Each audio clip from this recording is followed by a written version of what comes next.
ফের দূষণের শীর্ষের তালিকায় বাংলাদেশের নাম। 2024 সালে বাংলাদেশের অবস্থান ছিল দ্বিতীয়।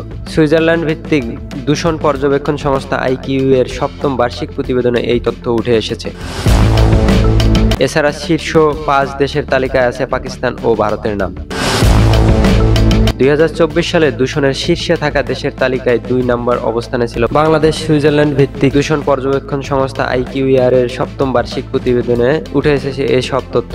138 দেশের 40,000 স্থানের মান যাচাই করে প্রতিবেদনটি তৈরি করেছে IQE। এতে বলা হয়েছে, সাধারণের চেয়ে 15 গুণ বেশি দূষিত দেশের বাতাস। বিশ্ব স্বাস্থ্য সংস্থার মানদণ্ডে বাতাসের স্বাভাবিক PM25 এর মাত্রা 5 মাইক্রোগ্রাম পার কিউবিক সেন্টিমিটার থাকার কথা থাকলেও দেশের বাতাসে এর মান 74। তালিকায় দূষণের শীর্ষে থাকা দেশ আফ্রিকার চাঁদ। এখানকার বাতাসের মান স্বাভাবিকের চেয়ে 18 গুণ বেশি। শীর্ষে 5 দেশের তালিকায় রয়েছে পাকিস্তান ও ভারত সহ কঙ্গো। শীর্ষ 10 দেশের মধ্যে 7টি দক্ষিণ এশিয়ার। IQE বলছে, বিশ্বের বেশিরভাগ দেশই অবনতির দিকে দূষণ পরিস্থিতি। 2024 সালে বিশ্ব স্বাস্থ্য সংস্থার মানদণ্ড বজায় রাখতে সক্ষম হয়েছে অস্ট্রেলিয়া, নিউজিল্যান্ড সহ মাত্র 7 দেশ, আর দূষণের মাত্রা ছাড়িয়েছে 126টি রাষ্ট্রে। সবচেয়ে দূষিত মেট্রোপলিটন শহরের তালিকায় শীর্ষে ভারতের বির্নিহাট। সবচেয়ে দূষিত মেট্রোপলিটন শহরের তালিকায় শীর্ষে ভারতের বির্নিহাট এলাকা। শীর্ষে 10 দূষিত শহরের তালিকায় 6টি ভারতে। দাবানল, বন উজাড় ও কলকারখানার বিস্তারকে বার্ষিক দূষণের মাত্রা